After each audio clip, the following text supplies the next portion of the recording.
welcome to the United Community Channel. My name is Jack and this is your latest Manchester United news. And as always, we've got a busy show and plenty to talk about when it comes to Manchester United. More names are being linked with Ruben Amorim's very, what's the word I'm looking for? Fickle job at the moment. Will he go? Will he stay? Cesc Fabregas is the new name that's been linked with the potential job at Manchester United if Ruben Amorim is to be sacked. We'll talk a little bit about that, guys. We've got updates as well on Gareth Southgate and links with him being the next Manchester United manager. They're good. It's good news. It's good news, I promise. We've also got updates on Kobbie Mainoo, guys. Obviously, you know, a lot of frustration from him this year. No real game time. He's been working very hard, so we're going to give you an update on him as well. And we've got an update as well on Manchester United potentially playing some mid-season friendlies in Saudi Arabia and what that means for the club, money, revenue generating, all that kind of stuff. As always, guys, smash a like on the video, subscribe if you're new to the channel, but most importantly, get your thoughts into the comment section below. I want to hear what you guys think. I want to know what you're saying, and I want to know your opinions as always. It's great to see so many people in as well. Like I said, get your comments, get your thoughts in to the live chat. We're going to jump straight in, guys, and we're going to talk, of course, about Ruben Amorim. And one of the reports coming out today from, he's obviously an Italian journalist working for 442, and he has said that Manchester United are considering Cesc Fabregas as a replacement for Ruben Amorim, and they have added him to the shortlist. Fabregas is admired for his modern style of play and earned respect for developing young players. Were we saying this about Ruben Amorim just over a year ago, weren't we? Weren't we saying this just over a year ago about Ruben Amorim? Look, I mean, the merry-go-round in the circus is in full flow at the moment when it comes to Amorim, when it comes to, you know, the potential departure of him. Does he go? Does he stay? As it stands, there has been absolutely no murmurings out of the club to suggest that they are looking to sack him at any stage. And I think that's probably the most important thing at the moment. Sorry, just let me turn on this light here behind me. So that's the most important thing, more than anything else, guys, is that he seems to have the backing of the club so far, and he seems to not be under any immediate threat, i.e. the next game.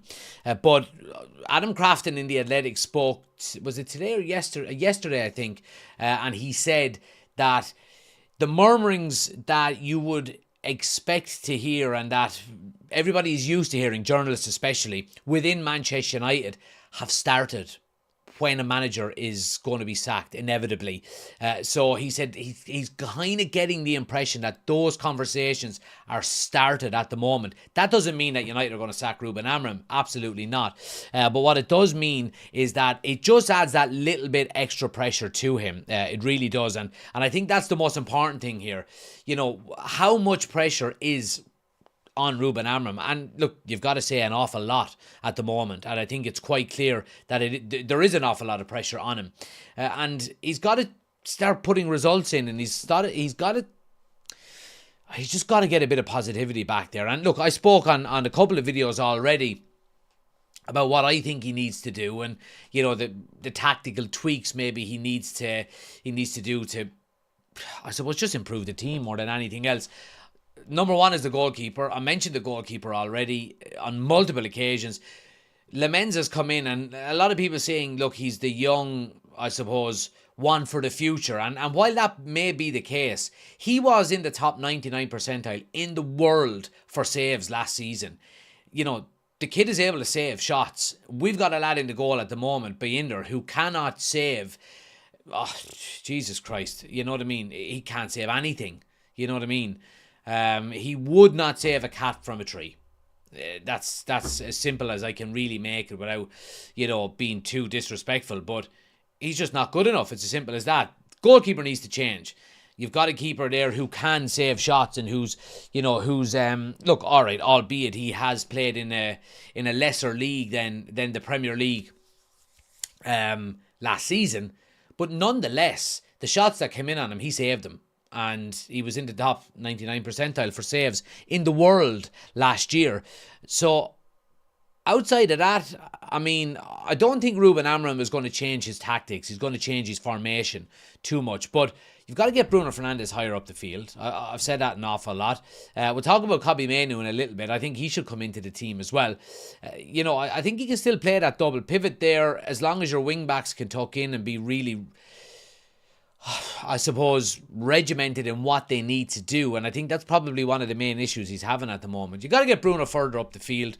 You got to get Kobbie Mainoo in, and you've got to play the defence that's strongest. And in my opinion, Lenny Yoro is there. We just mentioned here, with Cesc Fabregas, and he's got some good plaudits because he's good at developing young players. Well, Ruben Amorim has got a very good track record at Sporting, at developing young players. Inacio. I had a list of there's a Neves there as well, wasn't there? That young kid that went to Chelsea ahead of us, the wing back. There's a number of players that he brought through and developed at Sporting, youth players. And I mean, if we're going to be looking at that again under Ruben Amorim, I think the likes of Kobbie Mainoo, the likes of Lenny Yoro in that back three was absolutely thriving at the back end of last season and into this season, and he's just taken him out of the team the last couple of games, and he's persisted with Harry Maguire. Now, we all know with Brentford, and I mentioned it in the match preview, that Brentford's whole game is to suck the defence out and balls in over the top, and he plays the slowest defender we have. He plays two of the slowest defenders we have, Luke Shaw as well.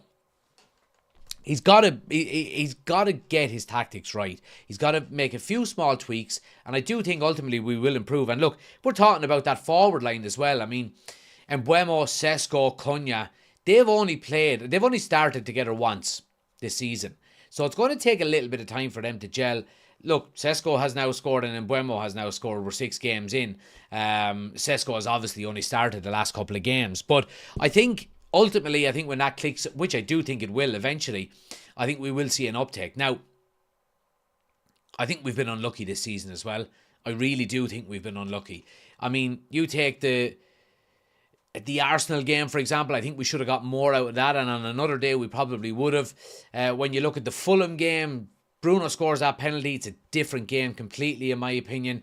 The Brentford game, albeit the performance was really bad, Bruno Fernandes scores that penalty again. They go down to 10 men. It's a different game. So, look, I do think a little bit of luck ultimately could have gone our way, and I do think we would have been higher up the table if that's the case. I don't think it's all doom and gloom for Ruben Amorim. I really, really don't. And when I see, these reports about Cesc Fabregas potentially being considered, I mean, would Cesc Fabregas do any better than Ruben Amorim? What evidence is there to suggest he would? Now, Como are doing well in Serie A, of course they are, and he's done a good job there. But I mean, we're talking about a manager being out of his depth because he went from Sporting to Manchester United. But how can a manager go from Como to Manchester United and the same thing not happen, or run the risk of the same thing happening again? And that's the big concern here. So, look, I don't think it's all doom and gloom with Ruben Amorim, but I do understand why there may be a short list of managers behind the scenes with Ineos. And I think the big one is, and I mentioned it in my pre-record today that went out at lunchtime, was that Ruben Amorim, according to some reports, could potentially walk away from Manchester United before he's pushed. And I think if that is the case, while I did say today I don't think it will happen, if that is the case, then Ineos have to be ready, and they have to be ready with a short list. And, when we speak about, the new ownership coming in and the new structure with, Barada and Wilcox and Vivel and so on and so forth, when it comes to transfers and, summer transfer windows, even January transfer windows, they've got targets in place months in advance.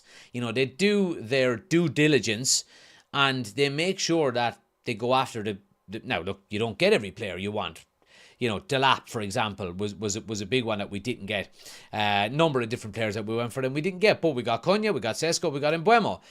Now, when it comes to the managerial side of things as well, you've got to treat it the exact same.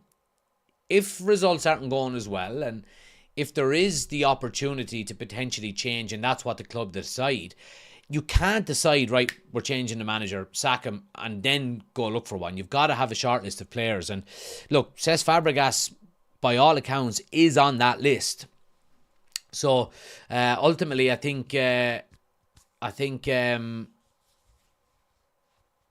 don't think it would be an upgrade going from Ruben Amorim to Cesc Fabregas, to be quite honest with you.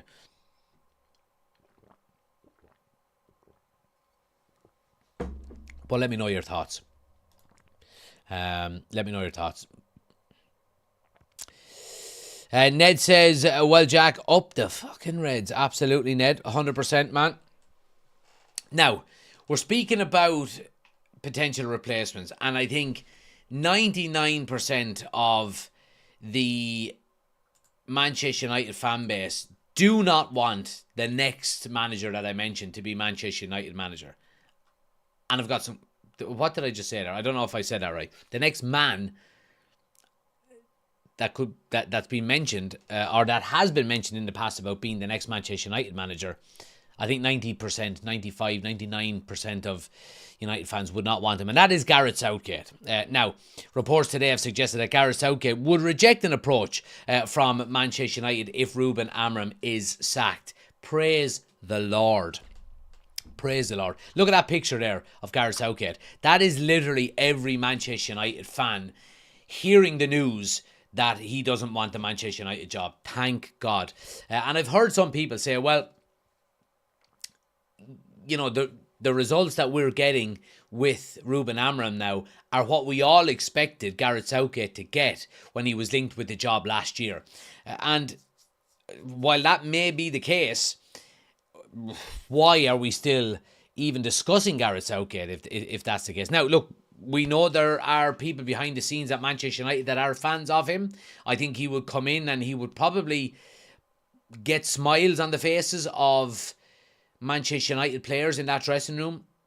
And ultimately, I think we've seen that before. We've seen it with Solskjaer. Now, Solskjaer, in my opinion, and I think it's quite easy to say now, but looking at what Solskjaer did, second and third in the Premier League, getting to a couple of finals, ultimately missing out, he done a very good job. But ultimately, he went in, he put the smiles back on the faces, but couldn't get us over the line. And I think ultimately that's what would happen as well with Gareth Southgate if he was to be the manager. I've said it before, and I will say it again. If Gareth Southgate was the Manchester United manager, or was to become the Manchester United manager, I would stop watching Manchester United. I genuinely would. I don't think I would be able to go through the absolute boredom that would be Gareth Southgate as manager. I think it would end me as a Manchester United fan, to be quite honest with you. So there we go.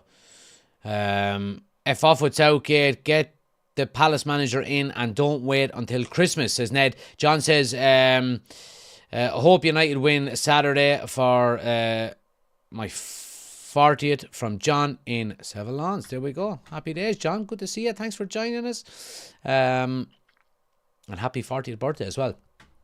I think when we're talking about managers and look, the Palace manager was mentioned there. It's hard to say who would be the number one choice if Ruben Amorim was to go, because look, ultimately, I will say, you know, and we mentioned on the podcast on Monday night, I don't want Ruben Amorim to go. I don't want him to be sacked. I want him to be flexible. I want him to change a little bit, and I want him to start winning games.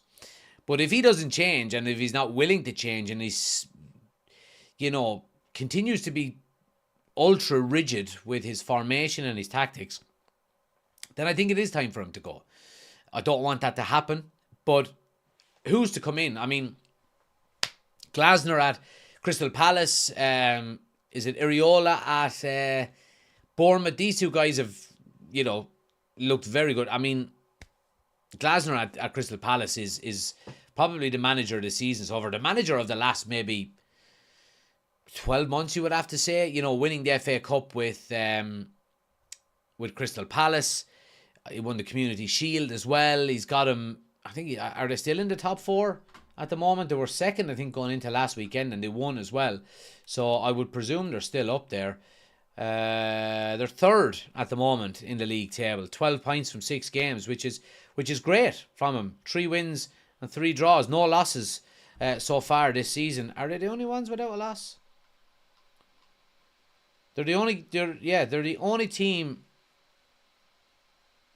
the only team that haven't been beaten. Now, they've drawn 3 games, but they've won 3 as well. He's probably the number one standout candidate, to be quite honest with you. And look, I mean, he plays a very similar formation to Ruben Amorim at the moment, but he seems to be getting a better, I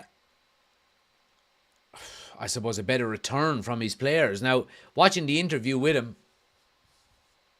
last week, he said he originally started out, his favourite formation is 4-4-2, or a variation of that. He said, but he's playing 3 at the back now because of the personnel that he's got. And I think that's something that Ruben Amorim ultimately has to get into his game, because if he doesn't, and we're going to be this rigid, and we're going to be this, I suppose, stubborn, then it makes it very easy for the opposition team to formulate a plan to counteract what we're doing. And I think that's what we're seeing more than anything else. You know, Keith Andrews last week. Keith Andrews is the most inexperienced manager in the Premier League. He figured it out like that. You know, he formulated a game plan. They implemented it to perfection, and they beat us quite comfortably. It's got to be said, you know. So you've got to keep the opposition managers on their toes now. And we know how tactical the game has gone. And, you know, the days of Manchester United versus Arsenal, both teams playing 4-4-2, and it's you know, win your personal battles man for man. I think them days are gone. You know, you've got to find weaknesses in the opposition, and I think it's too easy for opposition teams to find weaknesses in our formation. You know, them little half spaces between the 2 number 6s and the back line, when the wing backs are pushed up forward, they're so easy to isolate and to take advantage of. And yeah, we've got to be able to change. I mean, I've said it a few times now. You know, I manage a B team for freebooters here in Kilkenny, and if I set the team up with a 3 at the back and it wasn't working after 20 minutes, I would change it. I would change it. Obviously, if personnel allow me to do that. But yeah, and that's the big concern I have here with Ruben Amorim. But look, ultimately, guys, he's got to change. He's got to change. If he doesn't, it's going to cost him his job. It really, really is. It's going to cost him his job. Now, guys, I'm going to move it on. And I want to talk a little bit about Kobbie Mainoo. I've done a TikTok video on him today on Instagram Reels and Facebook and all that kind of stuff. Make sure you're following on all of them platforms. Links are in the description, guys. Kobbie Mainoo needs to get more game time. He really, really does. Now, you know, we've heard the reports suggesting that if he doesn't get that Manchester United, he potentially wants to move away on loan. He looked for a loan move in the summer to move away. Ultimately, he was denied by Manchester United. They wanted him to stay. And reports have reports have confirmed that Ruben Amorim is working very closely with Kobbie Mainoo one-on-one at the moment. And I think it's good to hear, because there was a concern, and there still is, I suppose, a slight concern that he doesn't really fancy Kobbie Mainoo that much. And again, I go back to what I've said about, you know, playing a potential 4-3-3 with United in this current squad that we've got. I think we would have a very, very strong one. You know, back 4, ideally Mazraoui, Dorgu, De Ligt, Yoro. Midfield 3, Ugarte, Mainoo, Bruno in the 10. Cunha on the left and Mbeumo on the right, Sesko up front. I mean, it's a strong squad, and I think Mainoo fits into that quite well. The issue is, and I think the main concern, and we mentioned this before, was that when you play that double pivot in midfield that Ruben Amorim plays and your wing-backs are bombing on, it's very, very difficult for 2 midfielders to cover the ground when there's 3 midfielders on the opposition team. You know, we're just getting played around too much, and there's too much being asked out of the 2 number 6s. And one of the slight concerns, and I want to reiterate that word, slight concerns, with Kobbie Mainoo, is his mobility and his pace to get around the pitch could improve. Now, supposedly he has been working on it. The report today coming out says that staff have been impressed with Kobbie Mainoo's professionalism and attitude to training this season, working hard to regain his place and doing extra fitness work with individual coaches. Many believe his lack of chances so far have been unfair to him. Now, I think absolutely it's unfair to him. When you see some of the performances that have gone in this season, and Kobbie Mainoo is sitting at around 100 minutes in the Premier League out of 6 games, which is not an awful lot at all. And, you know, we've seen it on the tail end of last season. Now, look, I want to be completely transparent here, and I've said this a few times. Kobbie Mainoo has had a good few chances last season under Ruben Amorim, and I don't think he took them. Now, you know, new system trying to be implemented, new players trying to learn it. You know, you would obviously give anyone the benefit of the doubt, and I think that's why Amorim and the squad got the benefit of the doubt last season, and why I think it's flipped so quickly this season, because we're 6-7 games in now and it doesn't look like there's any improvement from last season. Now, that can change all of a shot. It really can. Start scoring a few more goals, you know, them tweaks that I mentioned, and you know, things could be different. But I think Kobbie Mainoo deserves more game time under Ruben Amorim now, because of the performances that we've seen from players within his position. And look, we know that Ruben Amorim has said before that he's in direct competition with Bruno Fernandes for that spot. Now, I mean, if we're going on the logic of, you know, if you play well, you keep your position. If you don't, you don't. Then, by that logic, Bruno Fernandes technically should be dropped, because he hasn't played well the last few games. He's been hot and cold so far this season already. And I think it's unfair on Mainoo not to be given the opportunity for a couple of games to go in and try and prove his worth to Manchester United. And look, it's not just, I suppose, the work rate and the hard things that he's doing, you know, because the report does go on to say that he will continue to work hard to gain his spot back, but if chances don't come sooner rather than later, he may look at options away from the club on loan again. Not only do we have to protect Kobbie Mainoo because he's a good player, but because it's Manchester United's DNA. You know, developing youth, our academy, protecting our academy players, giving them the platform and the opportunity when they're good enough to step up into the first team. And we're at a real risk of losing the academy record that we have. For anyone who doesn't know, it stood since before World War II. And Manchester United have had an academy graduate in every matchday squad, I think, since World War II, or maybe slightly before it. I'm not sure, but it maybe it's just after World War II. So yeah, we're what, 80 years. For 80 years, every single game that Manchester United have played have had at least one academy player in the matchday squad for the first team. And we're at a real risk of losing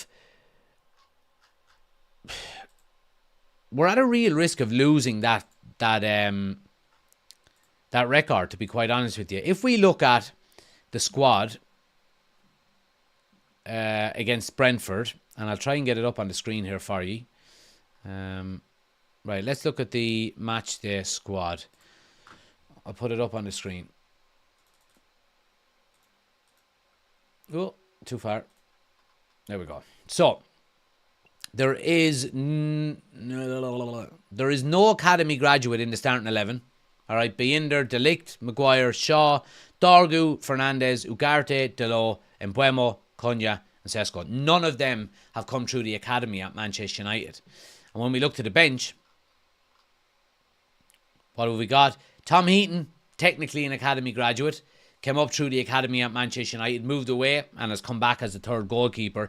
He's set to retire at the end of the season. Lemens, no. Yoro, no. Aidan Heaven, no. Tyler Fredrickson, yes. But ultimately, is he going to be good enough to get into this squad? Or is he going to move away on loan, January, next summer, whatever the case may be? Diego Leon, technically no. Mason Mount, no. Kobbie Mainoo, yes. And Joshua Zirkzee, no. And then when we look at the players that are out, Casemiro, Martinez, Amad Diallo and Masraoui, none of them are academy graduates. So as it stands, we're talking about Tyler Fredrickson and Kobbie Mainoo and Tom Heaton. we're at real risk of losing out on that record and letting that record go if somebody like Kobbie Mainoo moves on. Now, you will always have potential players to come through the academy, and I would say if you're a Manchester United manager, you pick anyone. Take any of the academy players and include them. You've got to do it. You've got to preserve that record. It's something that Manchester United are very proud of, and and they stand. Sorry, what am I doing? Going to Gareth Southgate. It's something that they are very proud of, and that has lasted a long time, and it's something that shouldn't be thrown away too easily. Michael says a lot of them players have played under 4 different managers. Something has to change. Let's start at the top down. Well, look, a lot of people have been saying that about, and you can say the fan base, there is not a 50-50 split, but there are people who are saying Ruben Amorim deserves more time. And look, I wouldn't be against him getting more time if he changes a little bit, or if he becomes a little bit more flexible. I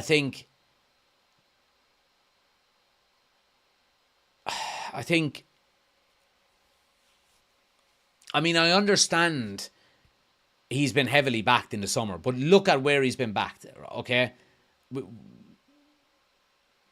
The defence wasn't fantastic last year, and neither was the midfield. Now, we had such a shortage of goals that was one of the main concerns, and when Acuna and Mbuemo Sesko become available, you have to obviously go and try and get them. But Ruben Amorim basically needs a new midfield, and he needs a couple of more additions to the back line. And I would include maybe the wing backs with that as well. I don't think... do I think if he has a better midfield, 2 better number 6s, for example, maybe a new right wing back, another centre back, another goalkeeper, would this team improve? You're damn right it would. Absolutely. So I can understand the argument from the other side that, he needs more time and the squad needs to be developed and so on and so forth. You look at any manager that has built a team. Look at Arteta. I'm watching Arsenal here at the moment. He's still there. He's, been given the time to rebuild the squad. Ultimately, he hasn't won anything yet, but they're getting quite close. Look at Pep Guardiola at Man City. He was given massive backing. Now, he came into, a much stronger squad than what Manchester United had when Ruben Amorim came in. But he was given time to form it his own way over a couple of seasons. Jurgen Klopp was the same at Liverpool. It was about 3 years, really, before they really started looking like serious competitors and contenders for, league titles and Champions Leagues and so on and so forth. So I can understand the argument from the other side. I genuinely can. But look, ultimately we'll see over the next few games. I think, we're talking about the next 6 games, and I've done a short video on it the other day. Go check it out if you haven't seen, about what points tally United could technically get out of the next 6 games. It could really go either way. I think if we stay the way we are and as rigid as we are and sticking to the formation and the tactics that Ruben Amorim have now, I don't think we'll get an awful lot of points at all. But I think if we can change a couple of things, I do think that we could see an uptick. I genuinely do think so. Finally, guys, I want to talk a little bit before we finish up about the news that broke today from Laurie Whitwell in The Athletic, and it is to do with Manchester United playing mid-season friendlies in Saudi Arabia. The report says that Manchester United are exploring the possibility. Talks are at an early stage and there is no guarantee a game will be arranged. United are considering ways to raise revenue, and given they have several free midweeks, travelling to the Middle East is seen as an option. What do I think about this? And let me know what you guys think. To be honest with you, I'm not overly concerned about it. I wouldn't like to see it become a regular thing. If it happens in January for a week and then it happens in April for a week, no problem.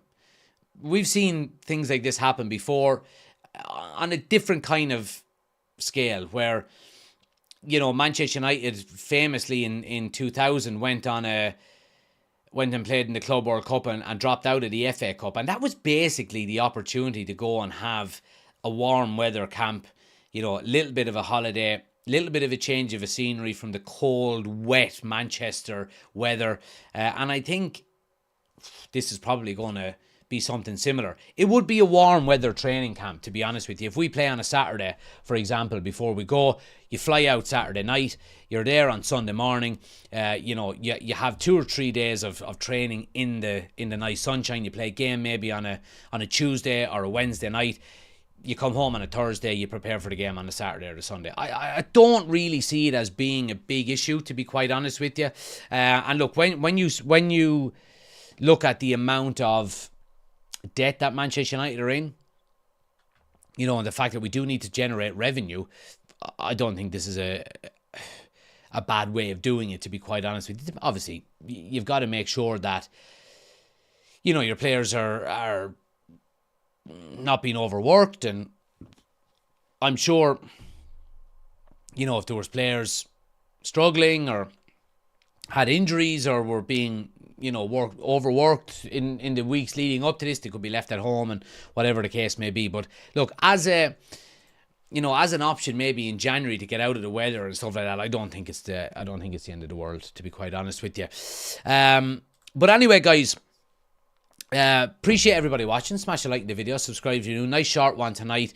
Obviously Champions League is on, so people are obviously busy watching that as well. And look, again, we're kind of in a bit of a cycle at the moment where it's half news. You know, there's not an awful lot going on. It's an awful lot of speculation. Will he be sacked? If he does, this lad will be in. If he wants to come in, that lad might come in, and such on and such forth. The usual nonsense. But look, I think ultimately Ruben Amorim will get another few games. We've spoken about the 1st of November deadline, where he has a 12 million payout if he is sacked before the 1st of November this year. So, and I think it drops to 4 million after that. So I think he's going to be here for another few weeks at the very, very minimum. But look, guys, like always, smash a like in the video, subscribe if you're new, let me know your thoughts in the comment section below. I appreciate you all watching. I will be back. I've got a pre-record to upload tomorrow around lunchtime.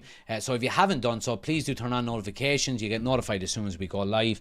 Yeah, I will chat to you tomorrow. Hope you have a great day and a great rest of your night. Take it easy. Good luck.